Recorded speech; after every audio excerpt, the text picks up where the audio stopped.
আল্লাহ তাআলার আরশ দোষ মেরে যায়।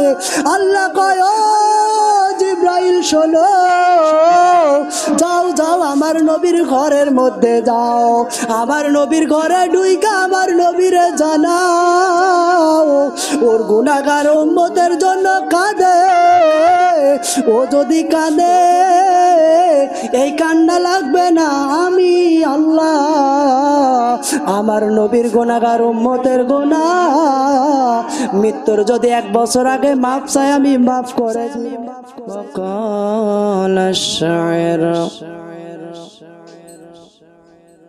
بعد سيگو يمني آتے مصطفى بعد سيگو يمني آتے مصطفى آکے عالم افتیاج نور الصفا سید القونین ختم المرسلین سید القونین ختم المرسلین آخر آمد بعد فقر الاولین شد وجودش رحمتا للعالمین مسجد او شد ہمارو زمین ہر دو مجمع صد درود و صد سلام بالرسول آل اصحابش تمام مغفرت رد امید از لطف تو जाने के खुद फरमुदा ला तखनतु सुब्हानक ला इल्म लना इल्ला मा अल्लमतना इन्नका अंतल अलीमुल हकीम। তো এই বিষয়টা আমরা জেনে থাকি, কিন্তু আসলে এটা ভুল ধারণা। আপনি জানেন না জান্নাত 8টা না, জান্নাত একটা। জান্নাত কয়টা কথা বলেন? জান্নাত হলো একটি, কিন্তু স্তর আছে 8টি। যেমন ভাবে চিন্তা করেন, আমাদের মিরপুর বাজারের মধ্যে 2 তলা 3 তলা ফাউন্ডেশন দিয়ে বাড়ি করা হয়েছে। কুষ্টিয়ার ভিতর ঢুকলে আর একটু বেশি পাবেন 10-20 তলা। সেদিনকে দেখলাম আমাদের কুষ্টিয়ার মধ্যে, শুনলাম একজন বলল হুজুর 45 তলা হচ্ছে বাংলাদেশের মধ্যে সব থেকে বড় বিল্ডিং। সুবহানাল্লাহ বলবেন না? তাহলে এটা কুষ্টিয়ার বাসীর জন্য গর্ব। যাই হোক, তো এই যে 45 তলা বিল্ডিং করেছে, এই 45 তলা বিল্ডিং করেছে, ঘর কিন্তু একটা, বিল্ডিং একটা, কিন্তু এর স্তর হলো 45টা। কয়টা? 45টা স্তর। তো আল্লাহ পাক রব্বুল আলামিন জান্নাত সৃষ্টি করেছেন একটি, কিন্তু এই জান্নাতের স্তর রেখেছেন 8টি। কয়টা? এর মধ্যে সর্বোত্তম স্তর হলো জান্নাতুল ফিরদাউস। সুবহানাল্লাহ বলবেন না? এখন এই জান্নাতুল ফিরদাউস যদি আপনাকে পেতে হয়, তাহলে আমার কাজ কি? আজকের আলোচনা হলো এটা। আজকের আলোচনার সাবজেক্ট হলো এটা। যদি জান্নাতুল ফিরদাউস আপনি পেতে চান, তাহলে আপনাকে কাজ করতে হবে 2টা। কয়টা কথা বলেন? 2টা। যখন আপনি শুনবেন, শোনার পর মনে করবেন হয়তো এই 2টা কাজ তো সহজ, আসলেই সহজ, কিন্তু আমাদেরকে কঠিন করে দিচ্ছে ইহুদি নাসারারা। একটু আলোচনার দিক খেয়াল করবেন, ইনশাআল্লাহ বুঝে আসবে। প্রিয় হাজিরিন, আল্লাহ পাক রব্বুল আলামিন বলেছেন, ইন্নাল্লাযীনা আমানু ওয়া আমিলুস সালিহাত। 1 নম্বর আমল হইল যারা ঈমান আনয়ন করেছে, করবে। 2 নম্বর হলো আমিলুস সালিহাত, 2 নম্বরে যারা সৎ আমল করবে। সুবহানাল্লাহ বলেন, একটু আওয়াজ দিয়ে বলেন সুবহানাল্লাহ। কাজ কয়টা বলেছি? 2টা। 1 নম্বর হলো যারা আল্লাহর প্রতি বিশ্বাস স্থাপন করবে। ইন্নাল্লাযীনা আমানু, যারা ঈমান আনয়ন করবে। 2 নম্বর হলো ওয়া আমিলুস সালিহাত, যারা নেক কাজ করবে, আমলে সলে করবে। এই 2টা গুণে গুণান্বিত হবে যারা কানাত লাহুম জান্নাতুল ফিরদাউসি নুজুলা, জান্নাতুল ফিরদাউসের মালিক হবে তারা। চিৎকার দিয়ে বলেন সুবহানাল্লাহ। মুসলমান ভাইরা আমার কানটা লাগায়া দেন, আমি গুনাহগারের দিকে কথাটা ভালো করে বুঝবেন। ইন্নাল্লাযীনা আমানু, যারা ঈমান আনয়ন করেছে, যারা ঈমান আনয়ন করবে, ওয়া আমিলুস সালিহা, এবং সৎ আমল করবে, এই বান্দার কাজ হবে কি? আল্লাহ পাক রব্বুল আলামিন বলছেন, ও বান্দা শোনো, তোমাকে আমি আল্লাহ জান্নাতুল ফিরদাউস দিয়ে দেব। সুবহানাল্লাহ। মুসলমান ভাইয়ের আমার, আল্লাহ পাক রব্বুল আলামিন কেন বললেন?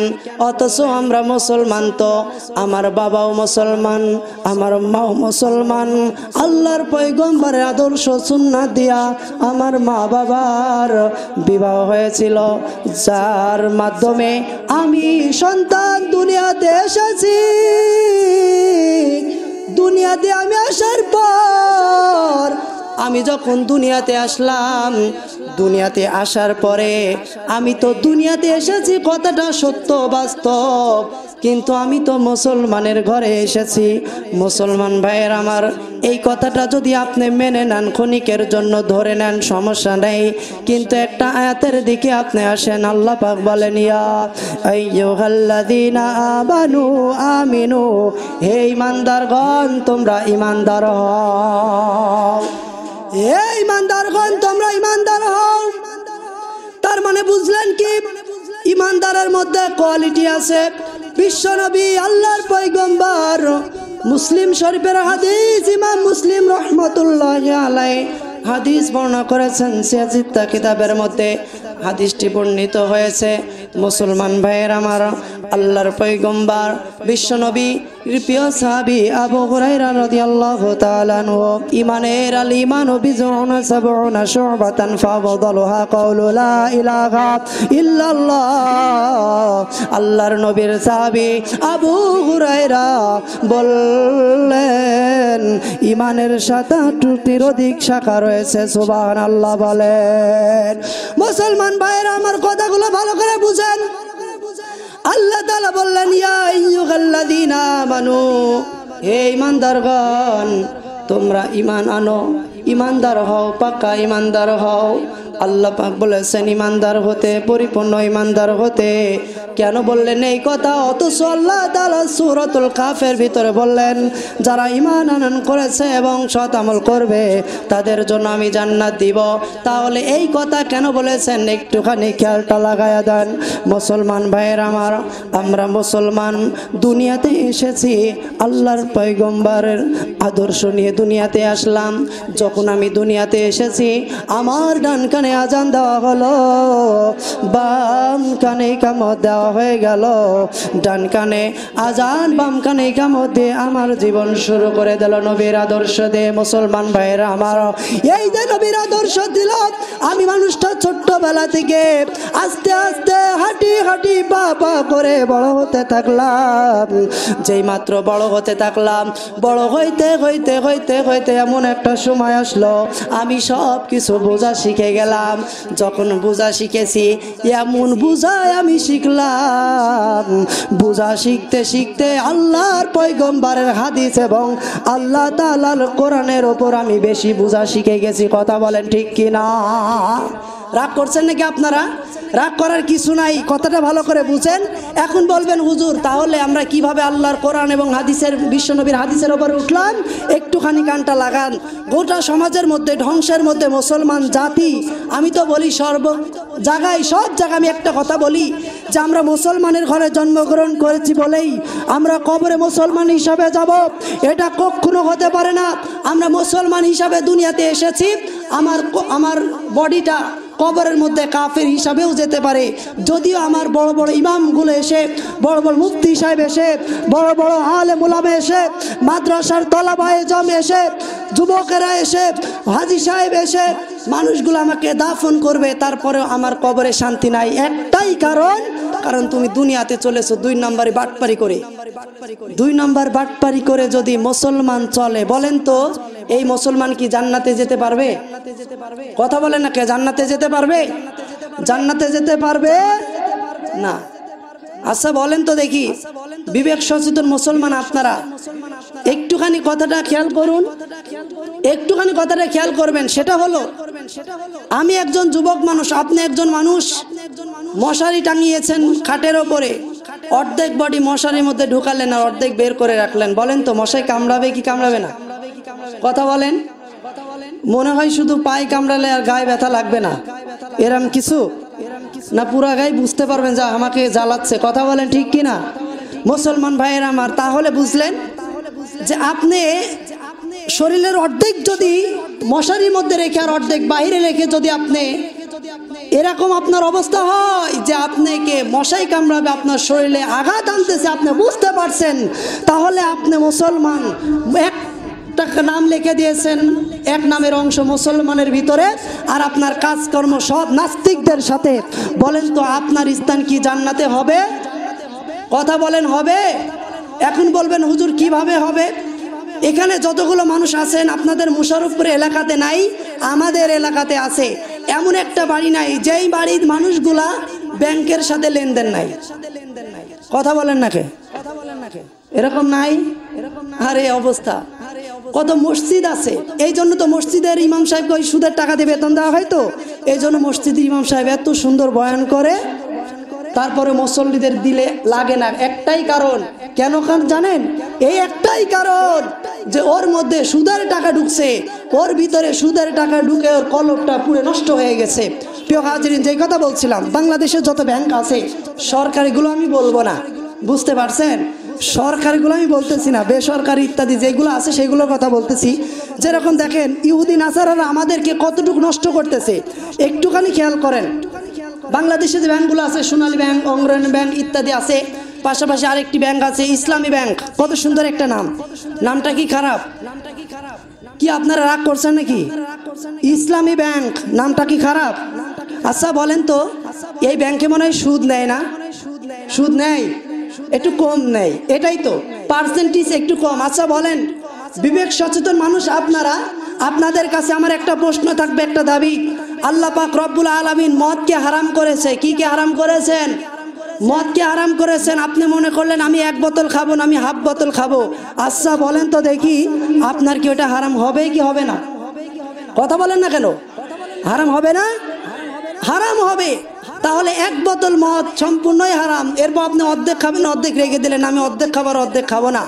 যদি এই মদটা হারাম হয়, তাহলে ইসলামী ব্যাংক নাম দিয়ে ইহুদি নাসারারা, নাস্তিক বেঈমানেরা আমাদের ভিতরে আমাদের কলবটাকে নষ্ট করছে। মুসলমান, আপনি আমার প্রতি বিদ্বেষী হবেন না, আমি হিংসার পাত্র না। আমি আপনাদের পায়ের হাতে রেখে এই কথাটা স্পষ্ট বলতে চাই, ইসলামী ব্যাংক কেন, যত সুন্দর নাম দাও কেন, ওর মধ্যে যদি তিল পরিমাণ সুদের টাকা থাকে, মুসলমান ইমানদারেরা ওই অবৈধ টাকা দিয়ে আপনি নামাজ পড়লে, আচ্ছা বলেন তো এই নামাজ আল্লাহর দরবারে কবুল হবে? কথা বলেন না কেন? অনেকের এই ধারণাও আছে যে ইসলামী ব্যাংক এগুলো জায়েজ, অথচ দেখেন কত সুন্দর নাম দিয়েছে, কত সুন্দর। এগুলো গবেষণা করবেন, চিন্তা করবেন। আজকে চিন্তার জন্য ছেড়ে দিয়েছি। মুসলমান ভাইয়েরা আমার, এই জন্য বলছিলাম, আল্লাহ তাআলা বলছেন এই গুনার কাজগুলোর সাথে আমাদের সম্পৃক্ত থাকা যাবে না। আমাদের সভাপতি সাহেব আসবেন, আমরা উদারত আহ্বান করছি, আমাদের সভাপতি সাহেব আসবেন তার আসন গ্রহণ করার জন্য। আলহামদুলিল্লাহ, আজকের মাহফিলের সভাপতি সাহেব দাঁড়িয়ে আছেন, তার আসন গ্রহণ করার জন্য সবিনয় অনুরোধ জানাচ্ছি। আজকের মাহফিলের সম্মানিত সভাপতি সাহেব মোহাম্মদ আবুল কালাম আজাদ ভাইকে তার আসন গ্রহণ করার জন্য সবিনয় অনুরোধ জানাচ্ছি। আলহামদুলিল্লাহ, যে কথা বলছিলাম, তাহলে আমাদের হারাম যেটা, সেটা হারাম আমাদের মানতেই হবে। এই 60 বছর 50-60 বছরের জিন্দিগি, তাহলে এই জিন্দিগিতে আপনার ক্ষমতা দেখিয়ে কি হবে? এই 50-60 বছরে এত টাকার মালিক হয়েছেন, বেহুদা কথাকার। আপনার টাকার মালিক, আপনি পাসাদ করতেছেন হাজার হাজার সুদে লাগিয়ে। আজকে গোটা সমাজ নষ্ট হচ্ছে, টাকাগুলো মুসলমানের খাতায় নাম দিয়ে তারা সুদে লাগাই দেয়, 80,000-এ 1 লাখ। আরে সুদ কি মজা, এর নাম দিয়েছে ইন্টারেস্ট। তো আসলে দেখেন গোটা সমাজ এরকম নষ্ট হয়ে যাচ্ছে। প্রিয় হাজিরিন, এই জন্য আল্লাহ তাআলা বললেন, বান্দা ইয়া আইয়ুহাল্লাযীনা আমানু আমিনু, হে ঈমানদারগণ তোমরা পাক্কা ঈমানদার হও। ওইসব কাঁচা কিছু হয়ে লাভ নাই। এজন্য বিশ্বনবী সাল্লাল্লাহু আলাইহি ওয়াসাল্লামের উম্মতের হবে 73 কাতার, 72 কাতার জাহান্নামী। কারণ এই যে সব এরম বেঈমান গোলা যারা গুনার কাজকে বৈধ মনে করে, আর যে গুনার কাজকে, হারাম কাজকে বৈধ মনে করবে তার ঈমান থাকবে না। মুসলমান ভাইয়ের আমার, এজন্য আর কথা নয়, আমার আপনার নবী বিশ্ব নবী দুনিয়াতে আসছিলেন, আল্লাহর পয়গম্বর দুনিয়াতে আসলেন, এমনি এমনি কিন্তু এই কোরআন হাদিস আমাদের কাছে আসে নাই। আজকের এই মাহফিলে যারা উপস্থিত হয়েছেন, যত মুরব্বী উপস্থিত হয়েছেন, আলেম উলামা এসেছেন, সকলকে উদারত আহ্বান জানিয়ে আমি বলবার চাই, দুইটা কাজ যদি করো মুসলমান, আপনার জন্য আল্লাহ তাআলা জান্নাত দিয়ে দিবেন। সুবহানাল্লাহ বলেন। ও মুসলমান, দুনিয়াতে আমরা আসলাম, দুনিয়াতে আসার পর যখন আমরা দুনিয়াতে এসেছি আল্লাহর নবীর আদর্শ নিয়ে কিন্তু দুনিয়াতে আসলাম, কিন্তু যখন আমি বোঝা শিখলাম, একটুখানি বলো দেখি আমার আপনার মধ্যে আর ওই নবীর আদর্শ থাকে নাকি? কথা বলেন। থাকে। একটা যুবকের মধ্যেও থাকে না। যুবকগুলো দাঁড়িয়ে কাটে, যুবকগুলো গুনার কাজের মধ্যে লেগে দেয়। ও যুবক ভাইরা রে,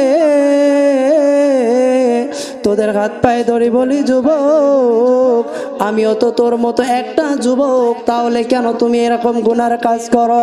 যেই পয়গম্বরের উপরে আল্লাহ তাআলা পবিত্র কালামুল্লাহ নাজিল করে দিলেন, নাজিল করে গোটা বিশ্ববাসীর জন্য জানায় দিলেন, ওপেন করে দিল, শোনো এই যে কোরআন নাজিল করে দিয়েছি, এটা বান্দা হেদায়েতের জন্য সঠিক পথ অবলম্বন করবে, বান্দা চলবে। এই জন্য আমি আল্লাহ পাক রব্বুল আলামিন কোরআনকে নাজিল করলাম। নবী গো, আপনি আপনার উম্মতদের জানায়া দাও, তারা যেন এই কোরআন অনুযায়ী চলে তাদের জীবন বাস্তবায়ন করে, তারা যেন এই কোরআন অনুযায়ী করে তাদের জীবন বাস্তবায়ন করে, কোরআন সুন্নাহ অনুযায়ী চলে, তাদের জীবনটা যেন জান্নাতের দিকে নিয়ে যায়। চিৎকার দিয়ে বলেন সুবহানাল্লাহ। মুসলমান ভাইরা রে, কানটা লাগায়া দাও, যেই নবী আপনার আমার জন্য পাগল হয়ে গেছে, সেই নবীর কথাটাই বলতেছি। আম্মা জান আয়েশা সিদ্দিকা বলে, বিশ্ব নবী আমার ঘরে আসলেন, এসে বললেন, আয়েশা রে, দরজাটা আটকায় দাও আয়েশা রে, আমি যতক্ষণ পর্যন্ত অনুমতি না দেব ততক্ষণ পর্যন্ত আয়েশা তুমি এই দরজাটা খুলবা না। আম্মা জান আয়েশা সিদ্দিকা রাদিয়াল্লাহু তাআলা আনহা দরজাটা আটকায় দিলেন। বিশ্ব নবীজি ঘরের মধ্যে, কামরার মধ্যে সিজদায় পড়ে গেলেন। বিশ্ব নবীর কান্নার জোয়ার বেঁধে গেল। আম্মা জান আয়েশা বলেন, ইয়া রাসূলুল্লাহ, আপনি কেন কাঁদেন? কেন আপনি কান্না করতেছেন বলেন, কি কারণে আপনি এত কান্না করেন আয়েশা গো? আমি আয়েশা প্রশ্ন করছি, ইয়া রাসূলুল্লাহ, আপনি বলে দেন, আপনার তো জীবনের গোনা নাই, আপনার তোর জীবনের কোনো গোনা নাই, তাহলে কাঁদেন কেন? মুসলমান ভাইয়ের আমার, কানটা লাগায়া দেখ নবী গোনাগারের দিকে। আম্মা জান আয়েশা সিদ্দিকার এই কথার জবাবে বিশ্ব নবী বললেন, আয়েশা রে, কোনো কথা নাই, আমি নবী দুনিয়াতে এসেছি, কিন্তু আমার তো জীবনের গোনা মা, কিন্তু আমার যেই গুনাহগার উম্মতেরা দুনিয়াতে আছে, আসবে কিয়ামত পর্যন্ত। ও আয়েশা রে, বলো বলো বলো, আমি কেমনে, আমি বিশ্ব নবীজি আমার গুনাহগার উম্মত লইয়া আমি কিভাবে জান্নাতে যাব? চিৎকার দিয়ে বলেন না সুবহানাল্লাহ। ও যুবক রে,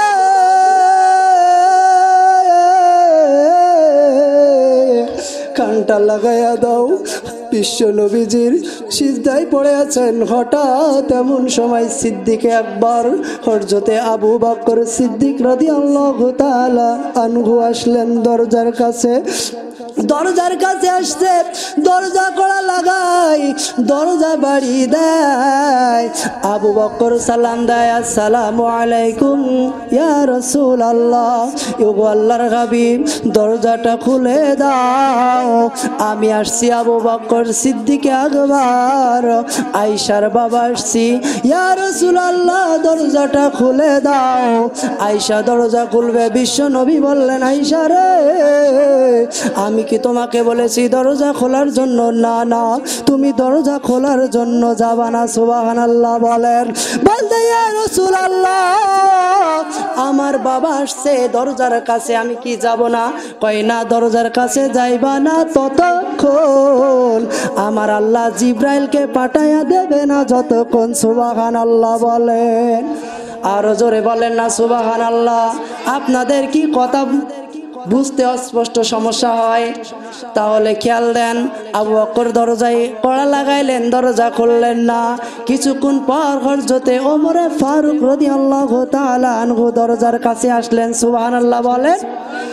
ওমর আসছে আল্লাহর পয়গম্বরের দরজায়, এসে সালাম জানায়, আসসালামু আলাইকুম ইয়া রাসূলুল্লাহ। ও আল্লাহর রাসূল, আমি ওমর দরজায় আসছি। ইয়া রাসূলুল্লাহ, আপনার কেমন যেন ভিতর থেকে কান্নার আওয়াজ আসে, বিষয় বুঝলাম না, কি হয়েছে বলো? আমি ওমর তো এমনি গরম, আমি গরম ওমর বলে দিলাম। আপনাকে যারা খারাপ বলেছে, আপনাকে যারা নোংরা বলেছে, আপনাকে যারা প্রহার করেছে, অনুমতি দান, আমি ওমরকে তার গর্দানটা উড়াইয়া দেব। মুসলমান ভাইয়ের আমার, এই অবস্থাটা হয়ে গেল। ওমরে ফারুক রাদিয়াল্লাহু তাআলা আনহু দাঁড়াইলেন, কিন্তু বিশ্বনবী দরজাটা খুললেন না, জিব্রাইল আসলেন না, দরজাটাও খোলা হলো না। আম্মা জান আয়েশা অবশ্য বিশ্ব নবী সিজদায় কেঁদে যান, কেঁদে যান, কেঁদে যান। মুসলমান ইমানদার, ও আল্লাহর গোলাম, হযরতে ওমর দাঁড়ায়া থাকলেন। এবারে আসলেন হযরতে উসমান আসলে বললেন, আসসালামু আলাইকুম ইয়া রাসূলুল্লাহ। ও আল্লাহর হাবিব, দরজাটা খুলে দেন। দরজাটা খোলা হলো না। এবার আসছেন হযরতে আলী, চিৎকার দিয়ে বলা যাবে না গো সুবহানাল্লাহ। আলী আসছে, ইয়া রাসূলুল্লাহ, দরজাটা খুলে দাও, আমি আসছি, আপনি দরজাটা খুলে দেন, আমি ঘরের মধ্যে ঢুকবো। বিশ্বনবী ফিরে কোনো কথায় কাজ হয় না, দরজাটা খুলে না। বললেন, ইয়া রাসূলুল্লাহ, আমি হলাম ফাতেমার স্বামী, হাসান হুসাইনের বাবা, দরজাটা খুলে দেন। দরজাটা খুললো না। আলীকে বলে, আলী রে, যদি দরজাটা খুলবে, একটা মানুষ আসলেই হয়তো দরজাটা খুলে যাবে। কয় লোকটাকে, লোকটাকে? কয় হাসান হুসাইন দুই ভাই রে ডাইকানো। আলী দৌড় দিয়েছে, হাসান হুসাইনকে ডেকে আনার জন্য আসছে। হাসান হুসাইনকে ডেকে দরজার কাছে দাঁড়ায়। এবার ছোট্ট মানুষ দুটো ডাক দিয়ে দিয়েছেন, নানা, নানা গো, দরজাটা খুলে দাও নানা, দরজাটা খুলে দাও, আমি আসছি, হাসান হুসাইন আসছি, দরজাটা খুলে দাও। দরজাটা খুলে দাও। হাসান হুসাইনের কান্নার জ্বর বেঁধে গেছে। ঘরের মধ্যে বিশ্ব নবীর কান্নার জ্বর বেয়ে গেল। আল্লাহ তাআলার আরশ দোষ মেরে যায়। আল্লাহ কয়, ও জিব্রাইল শোনো, যাও যাও, আমার নবীর ঘরের মধ্যে যাও, আমার নবীর ঘরে ঢুইকা আমার নবীরে জানাও ওর গুনাহগার উম্মতের জন্য কাঁদে। ও যদি কাঁদে, এই কান্না লাগবে না, আমি আল্লাহ আমার নবীর গুনাহগার উম্মতের গুনাহ মৃত্যুর যদি 1 বছর আগে মাপ চাই, আমি মাফ করে দিব। আমার নবীর কাছে জিব্রাইল আসলে জানায় দিলেন। আল্লাহর নবী বললেন, না না, আমি এই কথা মানতে পারি না, এটা কখনো আমি মেনে নিতে পারি না। 1 বছর বা কেন হবে, কি কারণে হবে 1টা বছর? আমার উম্মত তো 1টা বছর নাও বাঁচতে পারে, আমি এটা কখনো বরদাস্ত করতে পারি না। আল্লাহর ফেরেশতা জিব্রাইল আল্লাহর কাছে কয়, আল্লাহ আপনার নবী মানে না। কয় ঠিক আছে বলো 6 মাস। কয় তাও হবে না। কয় ঠিক আছে বলো 1 মাস। কয় তাও হবে না। আল্লাহ পাক বললেন, জিব্রাইল আমার নবীরে জানায়া দাও, আমার তার গুনাহগার উম্মত গুলা যদি মৃত্যুর 1 সেকেন্ড আগে যদি তওবা করে, আমি আল্লাহ গফুরুর রহিম, আমি আল্লাহ ওর জীবনের সকল গুনাহগুলো মাফ করে দিব। সুবহানাল্লাহ বলেন। আর জোরে বলা যাবে না গো সুবহানাল্লাহ। ও যুবক শোনো, এমন নবীর উম্মত হইলাম যেই নবী আসছেন সকল নবীর থেকে পরে, কিন্তু মর্যাদা আল্লাহ পাক রব্বুল আলামিন বাড়ায়া দিয়েছেন সবার উপরে। সুবহানাল্লাহ বলেন। সেই নবীর উম্মত কিন্তু আমরা। কাজেই যুবকদেরকে বলি, যুবক ভাই তুমিও যুবক আমিও যুবক, আমার মুখে দাড়ি রাখলাম তুমি কেন পারবা না? আমার গায়ে যদি নবীর সুন্নত রাখতে পারি ভাই, তুমি কেন পারবা না? তুমি গুনাহ করতে করতে কলবটা নোংরা করে ফেলছো, কলবটা কালো বানায়া ফেললা। তোমার ভিতরে কি আল্লাহর ভয় নাই? ও যুবক ভাইরা শোনো, তোমাদের হাতে পায়ে ধরি, কত জায়গা ঘোরাঘুরি করবা, রাস্তাঘাট বাজার ঘাট, এই কোরআনের মাহফিল কিন্তু আর কোনোদিন খুঁজে পাওয়া যাবে না। কথা বলেন ঠিক কিনা? মুসলমান ভাইয়ের আমার, এই জন্য আর ঘোরাঘুরি নাই। যে কথা বলছিলাম, আল্লাহ পাক রব্বুল আলামিন বলছেন, বান্দা যদি তুমি 2টা কাজ করো, আমি আল্লাহ পাক রব্বুল আলামিন তোমাকে জান্নাতুল ফিরদাউস দিয়ে দেব। সুবহানাল্লাহ বলেন। কাজ কয়টা? আরো জোরে, জোর হলো না, আরো জোরে বলেন, কাজ কয়টা? আমরা জান্নাতে যেতে চাই না জাহান্নামে যেতে চাই? আরো জোরে বলেন কোথায়? আরো জোরে বলেন কোথায় যেতে চায়? 2টা পারা যাবে ইনশাআল্লাহ। 2টা কাজ ইনশাআল্লাহ করবেন। আর আজ থেকে সিদ্ধান্ত নেবেন, যারা গুনার কাজের মধ্যে লিপ্ত আছেন, ব্যাংক ইত্যাদিতে, এত টাকা কোথায় হয়েছে? এত টাকা কয় লক্ষ হয়েছে? নাই 5 লক্ষ 10 লক্ষ? আপনার থেকে কোটি কোটি টাকার মালিক এমনও বাংলাদেশে আছে যাদের কোনো ব্যাংকে অ্যাকাউন্ট খোলা নাই। কাজেই মনে রাখবেন, আমাকে একজন কিছুদিন আগে বলতেছে, হুজুর আমার ব্যাংকে ছেলে বিদেশ থাকে, এখন ওখান থেকে তো আনে আসার কোনো সিস্টেম নেই, তো ব্যাংকে পাঠানোর সঙ্গে সঙ্গে আমি তুলে নিই। কেন?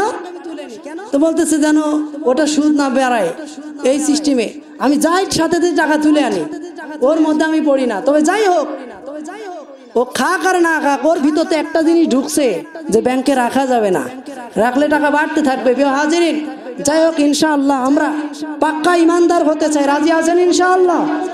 প্রিয় হাজিরিন, কথাগুলো খেয়াল করে বসবেন। কাজ হলো 2টা, কথা বলেন কয়টা? 2টা কাজ হয়ে গেল। 1 নাম্বার কাজ হলো ইন্নাল্লাযীনা আমানু, যারা ঈমান আনয়ন করবে, ঈমান আনয়ন করবে। মুসলমান ভাইয়ের আমার, এই ঈমান আনার জন্য কাফেরের হাতে মুসলমানদের জীবন দিতে হয়েছে কি হয় নাই? কথা বলেন, আরো জোরে বলেন, কথা বলেন ঠিক কিনা? আমাদের জীবন দিতে হয় নাই?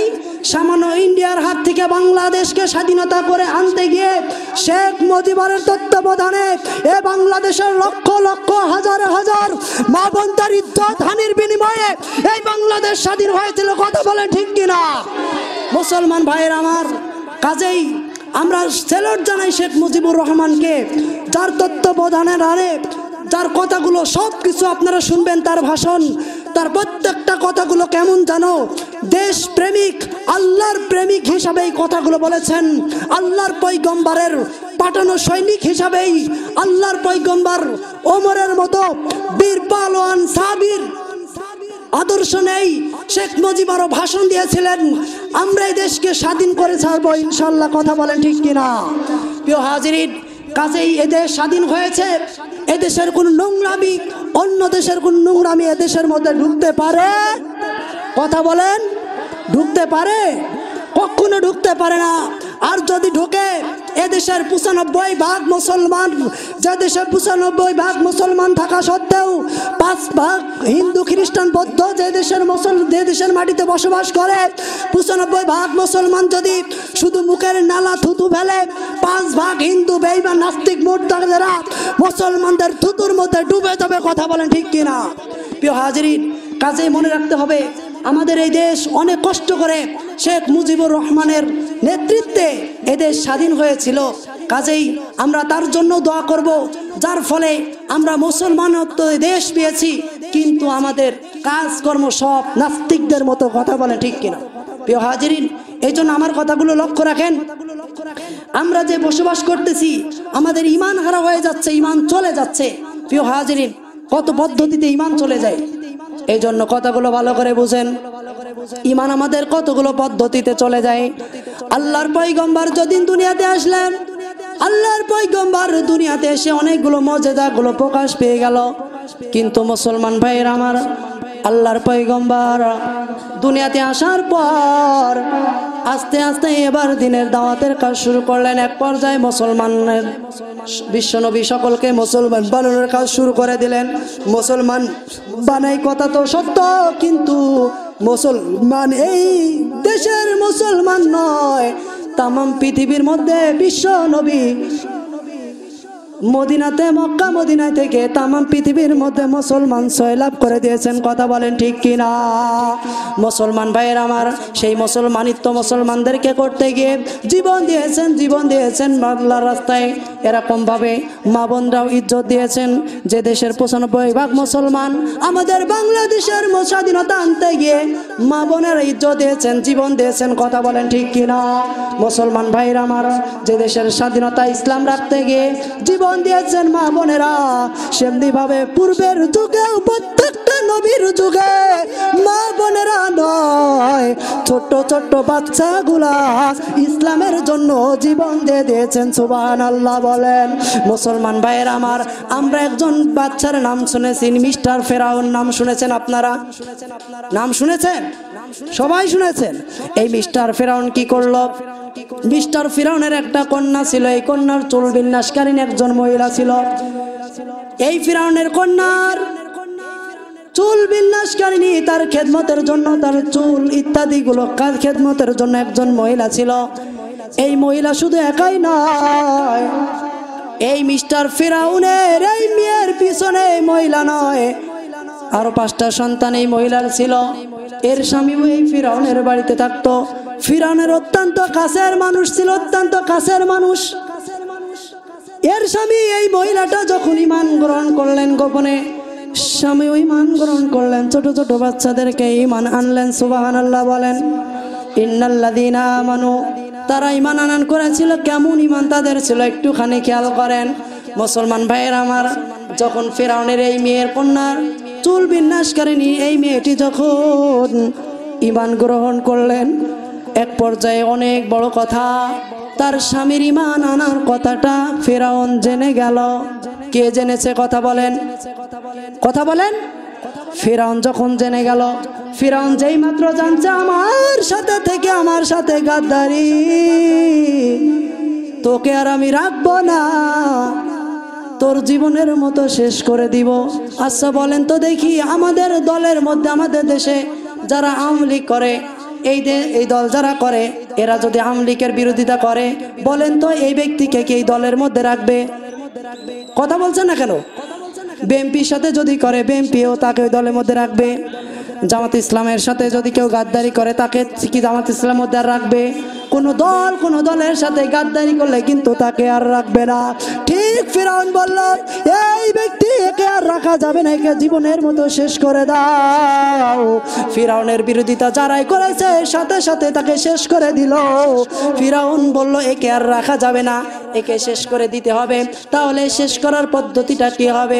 তাকে জীবনের মতো, তাকে দুনিয়ার থেকে বিদায় দিয়ে দিল। স্বামীটা এখন শুধু জীবিত আছে এই এর স্ত্রী মহিলা আর তার 5 সন্তান মুসলমান ভাইয়ের আমার কানটা লাগায়া দান ইসলামের জন্য ঈমান আনার জন্য তারা কি দিয়েছে জান্নাতুল ফিরদাউস তো তারাই পাবে যাদের সন্তানগুলো ইসলামের পথে কুরবান হয়েছে কথা বলেন ঠিক কিনা মুসলমান ভাইয়ের আমার কথাগুলো ভালো করে বুঝবেন এই স্বামীটা যখন মারা গেল মহিলাটা একা একা একা একা একা একা কাজ করে এই ফিরাউনের মেয়ের চুল বিন্যাসকারী কাজগুলো করে করে যেই অর্থগুলো পায় কোনোভাবে তাদের দিনগুলো যায় পাঁচ সন্তানকে চালায় আস্তে আস্তে একদিন হঠাৎ করে এই ফিরাউনের চুল বিন্যাসকারিণী মহিলাটি মুসলমান ভাইয়ের আমার তার হাত থেকে চিরুনিটা যেই মাত্র পড়ে গেছে মেয়ের চুল আঁচড়ানোর সময়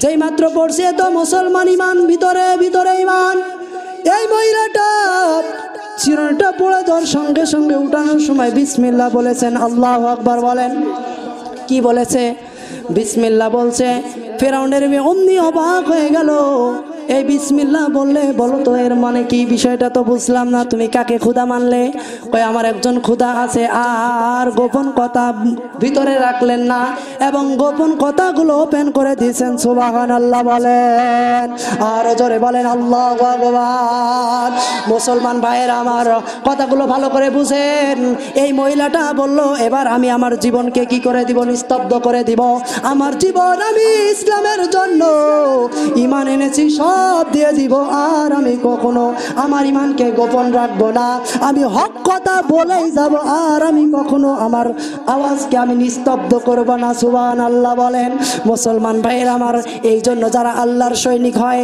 যারা কোরআনের সৈনিক হয় এরা কখনো হক কথা বলতে দ্বিধাবোধ করে না যদিও এদেরকে কারাগারে রাখা হয় হক কথা বলেই যাবে এটাই হলো নবীর ওয়ারিসের দায়িত্ব কথা বলেন না ঠিক কিনা মুসলমান ভাইয়ের আমার এই জন্য ভালো করে বুঝবেন এই মহিলাটা যখন ঈমান আনার কথা বুঝলেন ঈমান আনার কথা বলে দিল এবার ওপেনলি হ্যাঁ আমি ঈমান তোমার বাপের ওপর আনি না ফিরাউনের ওপর আনি না আমি ঈমান আনি একমাত্র কেবলমাত্র আমি আল্লাহর প্রতি সুবহানাল্লাহ বলেন যে আল্লাহ তোমার বাপকেও সৃষ্টি করেছে আমাকে সৃষ্টি করেছে পাঁচ সন্তানকে সৃষ্টি করলো এই আশরাফুল মাখলুকাতকে সৃষ্টি করেছে তামাম পৃথিবী সৃষ্টি করেছে সব কিছু যে আল্লাহ সৃষ্টি করলো সেই আল্লাহ তাআলার যে আল্লাহ সৃষ্টি করেছে আমি মহিলা সেই আল্লাহর প্রতি ঈমান আনলাম সুবহানাল্লাহ বলেন মুসলমান ভাইয়ের আমার এই ফিরাউনের মেয়েও তো ফিরাউনের মতোই দরজার হয়ে গেল এর বাবাকে বলে দিল বাবা আমি তো আমাকে যেই মেয়েটা আমার সাথে খেদমতে দিয়েছিল এ তো ঈমান এনেছে আল্লাহর প্রতি বিশ্বাস করে আল্লাহরকে কয় ওকে তো তাহলে আর জীবিত রাখা যাবে না ওকেও শেষ করে দিতে হবে মুসলমান ভাইয়ের আমার শেষ করবেন কিভাবে শেষ করার জন্য একটা সিদ্ধান্ত হলো তাহলে ওকে কি করতে হবে ওকে উত্তপ্ত তেল গরম করো ওকে ওর মধ্যে ওকে জীবিত হত্যা করে ফেলতে হবে ওর ঈমানটা যেন আর আমার কওমের মধ্যে আর দেশের মধ্যে কেউ যেন না জানে যদি ওর ঈমানটা যদি গোটা এলাকার মানুষ জানে বলেন তো দেখি গোটা এলাকার মানুষ ঈমান আনবে কি আনবে না কথা বলেন ঈমান সবাই এনে ফেলবে কাজেই কি করলো কি সিদ্ধান্ত করলো কয় একে তাড়াতাড়ি মেরে ফেলতে হবে কয় হুজুরা যদি হক কথা বলে যে আলেম হক কথা বলবে তাকে আটকায় রাখো জেলখানায় কথা কি বুঝতে পেরেছেন এইটাই হলো দেশের অবস্থা হয়ে দাঁড়িয়েছে ওই পূর্বের যুগের কালচার হয়ে আসছে কিচ্ছু করার নাই যাই হোক তো ফিরাউন বললো একে আর বাঁচিয়ে রাখা যাবে না একে বন্দি করা হবে না বন্দি করার পর তো জেলখানায় যারা আছে বন্দি করে রাখবো ওরাও তো ঠিক ইমানদার হয়ে যাবে তো যাই হোক এই জন্য সিদ্ধান্ত করলো একে মেরে ফেলতে হবে তো মেরে ফেলার জন্য কি সিদ্ধান্ত করলো মেরে ফেলার জন্য সিদ্ধান্ত হলো আর কারোর কথা শোনা না একে উত্তপ্ত তেল গরম করো তেলের সামনে আনা হলো বললো তোমার জীবন এখানেই শেষ হয়ে যাবে মহিলাটা ডাক দেয় ফেরাও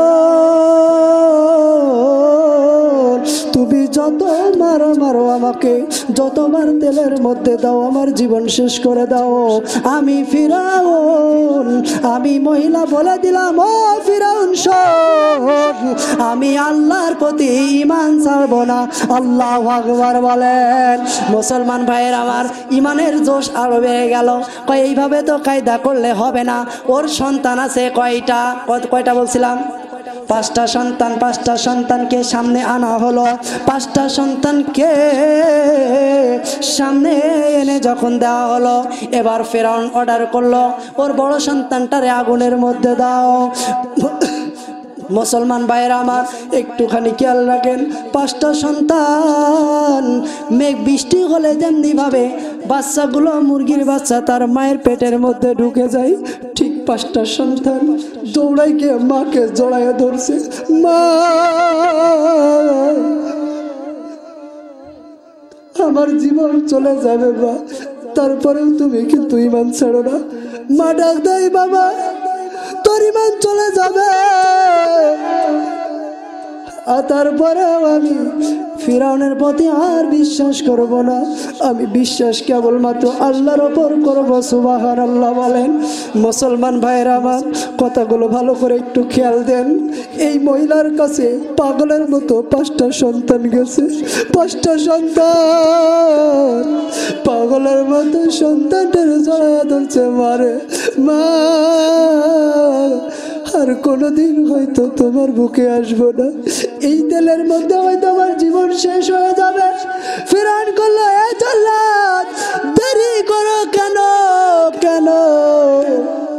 বড় সন্তানটা ধরো, তেলের মধ্যে ঢুকায় ওর জীবন শেষ করে দাও। বড় ছেলেটারে ধরছে, ছেলে মারে জড়ায় ধরছে, পাও ধরে টানে, মা জীবন দেব গো, ঈমান দেব না। সুবহানাল্লাহ বলেন। মুসলমান ভাইয়ের আমার, এই অবস্থা যখন হয়ে গেল, জীবন দিবে তারপরেও ঈমান দেবে না। বড় সন্তানটাকে সবাই মিলে মার বুক থেকে সিনায় নিয়ে গেল। সিনায় নিয়ে গিয়ে যেই মাত্র টক বগে তেল গরম করে ডেক্সের মধ্যে বড় সন্তানটারে ফেলাইয়া দিছে। বড় সন্তান আরে গলাও কাটা মুরগির মতো চিৎকার দে আল্লাহর ডাকে, আর মারে বলে, মা জীবন যদি চলে যায় তারপরে মাগো তুমি ঈমান ছাড়ো না, বা তুমি ঈমান ছাড়বা না। তোমার কাছে একটা অনুরোধ। মা লক্ষ্য করে কিছুক্ষণ পর এই টক বগির তেলের মধ্য থেকে ছেলেটার গোশ সহ সবকিছু কেমন যেন সাদা হয়ে গেছে, শুধু হাড়গুলো সাদা তেলের উপরে ভেসে উঠছে। মালিক গো, বুকে জড়া নিয়ে কান্না জ্বরে বলতেছে, কই গো, কোথায় গেলে? মানি গো বাবা, আয়, আমি তোর মা। কিন্তু না না, নিষ্ঠুর পাষাণ ফেরাউন তাও মানলো না। কই মহিলা, তুই শোন, এখনো 4টা আছে, তোর ঈমান দিবি না জীবন দিবি, সন্তান দিবি? কয় আমার সব যদি চলে যায় আমি তারপরেও আমার সন্তানদের জন্য ঈমান ছাড়ব না। সুবহানাল্লাহ। কয় কেন? কয় এই জন্য আমি ঈমান ছাড়ব না, কারণ আল্লাহ পাক রব্বুল আলামিন আপনাকে আমাকে যেই জান্নাতের সুসংবাদ দান করেছেন, উলাইকা হুমুল মুফলিহুন।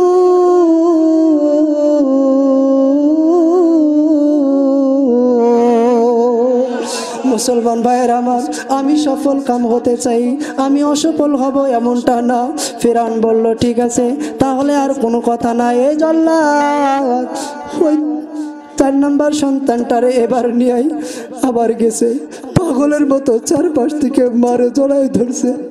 মা, দুনিয়াতে কত মানুষ দেখলাম, তোমার মতো মা জননী আর এই দুনিয়াতে নাই। যখন এই সন্তানটারে বুকে জড়াই নিছে, বুকে জড়াই নেওয়ার সঙ্গে সঙ্গে বুকের দিকে ফিরআউনের জল্লাদগুলো টান দিয়ে নিয়ে আবার তেলের মধ্যে ফেলায় যে 2 নাম্বারটাও শেষ করে দিল। দুইটা চলে গেল, নাম্বার 3 নাম্বার সন্তানের জন্য বললো এবার তুমি আসো, না হলে তোমার জীবন চলে যাবে। মুসলমান এ বললো আমার জীবন চলে যাবে, তারপরেও দেবো না। 3 নম্বর সন্তানের কাছে আবার নিতে আসলো। 3 নম্বর সন্তানটারে ফেলাইয়া দিল তেলের মধ্যে। তেলের মধ্যে গোশগুলো পড়ে মাছ ভাজা ভাজা হয়ে গেল। সন্তানগুলো গলা কাটা মুরগির নাই কান্নাকাটি শুরু করলো। আল্লাহ, তোমার প্রতি ঈমান এনেছি, তুমি আমার ধৈর্য দান করো। আমার সন্তান গেছে, তারপরও ঈমান যেন না যায়। মুসলমান ভাইয়ের আমার, ইন্নাল্লাযীনা আমানু, আমি ঈমানটা যেন আমার ঠিক থাকে। ঈমান যদি ঠিক থাকে, কানাত লাহুম জান্নাতুল ফিরদাউসি নুজুলা, আমার স্থান হবে জান্নাত। সুবহানাল্লাহ বলেন। 3টা সন্তান শেষ হয়ে গেল, আর থাকলো 2টা। নাম্বার 4 নাম্বার সন্তানের জন্য এবার একটু চিন্তা ফিকির করলো। নাম্বার 4 নাম্বার সন্তানকে এবার কি করবে? জাহান্নামে ওই তেলের মধ্যে দিয়ে দিয়ে তাকেও শেষ করে দিবে। জল্লাদকে বলল, জল্লাদ রে, এই 4 নাম্বার ছোট ছেলের বড় ছেলেটাকে ধরে আনো। যখন ধরতে গেছে, এ তো আর মারে ছাড়ে না। মা, আমি ছোট মানুষ, আমি তো কিছু বুঝি না, কিন্তু বাবা দুনিয়াতে কত বিপদ আপদ হইলে কোনো আসলে যদি ঠাই না পাই, তোমার আসলে ঠাই পাইতাম। আজকে তুমি আমাদের সবাইকে বিদায় দিচ্ছ। বড় ভাই চলে গেছে, মেজো সেজো চলে গেল। ও মা, তুমি কি আমাকে এই তেলের মধ্যে ছেড়ে দিবা? মা ডাক দেয়, সন্তানেরা, ও সন্তান, তোমার জীবনও যাক, তারপরেও আমি ঈমান ছাড়বো না। সুবহানাল্লাহ বলেন না মুসলমান ভাইয়ের আমার, তারপরেও ঈমান ছাড়বে না। ফিরাউনের জল্লাদ কি করলো? এই মহিলাটার এই তো সন্তানটাও আগুনের মধ্যে তেলের মধ্যে ফেলায় দেওয়া শেষ করে দিল। ছোট্ট কোলের যে বাচ্চা এখনো দুধ খায়, এমন একটা সন্তান আছে কথা বলা শিখে নাই। এবার 5ম নম্বর, মা বাচ্চাটারে কোলে লয়ে রাখছে। ফিরআউন বলে, এ জল্লাদ যা যা যা, ওই কোলের বাচ্চাটা ধর, হয় তার ঈমান দিবে অথবা সন্তানটা দিয়ে দিবে। মহিলাটা বলল, শোনো, 4টা গেছে, কোনো আফসোস নাই, এটাও যদি চলে যায়, আমি ফিরআউন তোর কাছে বলে দিলাম, আমি মহিলা বললাম আমার জীবনও চলে যাবে, তারপরেও আমি ঈমান ছাড়বো না। সুবহানাল্লাহ বলেন। মুসলমান ভাইয়ের আমার, এই জন্য একটু কানটা লাগায়া দেন। ঠিক এরকম একটা অবস্থা হয়ে গেল। এই সন্ত বাচ্চাটারে নিতে আসছে, এবার দে আমার বাচ্চাটারে দে, তেলের মধ্যে ফেলবো নাই, ঈমান ছাড়। কোনটা করবি বলে দাও। কয় কোনটা করবো জানো? কোনটা করবো না, সন্তান দেবো, ঈমান দেব না। শেষ পর্যন্ত কোলের সন্তানটা আগুনের মধ্যে ফেলবে। মা চোখের পানি ছেড়ে দিয়ে কান্না শুরু করছে, আল্লাহ আমার সন্তানটারে তুমি হেফাজত করো আল্লাহ। সন্তানের মায়ের চোখের পানি, সন্তান আল্লাহরে বলছে, ও আল্লাহ আমার মারে বলো, আমার মার সাথে আমি একটা কথা বলবো। আল্লাহ জবান খুলে দিল। দুধের বাচ্চা জবান খুলে যায়। মাকে বলে, মা ধৈর্য ধারণ করো, তুমি হকের ওপর আছো। সুবহানাল্লাহ বলেন, আর জোরে বলেন আল্লাহু আকবার। বাচ্চাটা আর কথা বললো না। দুধের বাচ্চা একটা কথা বলেই চুপ হয়ে গেল। মার বুকে সাহস আসলো, আগুন তেলের মধ্যে ফেলে দিয়ে বাচ্চাটারে শেষ করে দিল। এরপরে মায়ের পালা। মাটারও ঠিক এই অবস্থায় করার জন্য সিদ্ধান্ত হয়ে গেল, তোমাকেও দেওয়া হবে। কই শোনো, 5 সন্তানের আগুন জীবন শেষ হয়ে গেছে, কোনো আফসোস নাই, কোনো দুঃখ নাই। তাহলে একটুখানি চিন্তা করো, এখনো আফসোস নাই, কোনো দুঃখ নাই, কোনো মনে বিন্দু মাত্র দুঃখ হবে না। আমার ভিতরে কোনো প্রকারের দুঃখ নাই। নাই, এই জন্য দুঃখ নাই, সব গেছে গেছে, আমার ইমান চলে যাবে।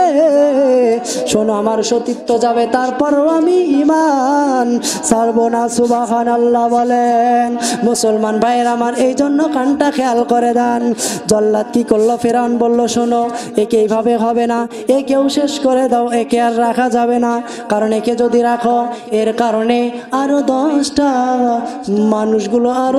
মানুষগুলো কি বন্ধ হয়ে যাবে, ইমানদার হয়ে যাবে, তাকে এই মহিলাটাকেও শেষ করে দাও। শেষ পর্যন্ত মহিলাকে উত্তপ্ত তেলের মধ্যে ঢুকায়া ফিরাউন জল্লাদ এই মহিলাকে তেলের মধ্যে ঢুকায়া চিরতরে শহীদ করে দিল। চিৎকার দিয়ে বলেন আল্লাহু আকবার। শহীদ করে দিয়েছে। মহিলাটার স্থান হলো জান্নাত, আর ফিরাউন ওর স্থান হলো জান্নাত। ও মুসলমান যুবক, আমরা হলাম জান্নাতে যাইতে চাই, কথা বলেন ঠিক কিনা? আমরা আল্লাহর জান্নাতে যাইতে চাই, কথা বলেন ঠিক কিনা? জান্নাতে যাবেন না জাহান্নামে যাবেন? জান্নাতে যদি যাইতে চান কাজ হবে দুইটা। 1 নম্বর বলেছি ঈমান আনয়ন করতে হবে। এই ঈমানের বিষয় কথা বলতে গিয়ে অনেক কথা বলে দিয়েছি। তাহলে যেইভাবে আমার আপনার ঈমানটা সলিড থাকবে সেইভাবে চলতে হবে। 2 নম্বর হলো আমিলুস সলিহা, 2 নম্বর হলো নেক কাজ করতে হবে। সুবহানাল্লাহ বলেন।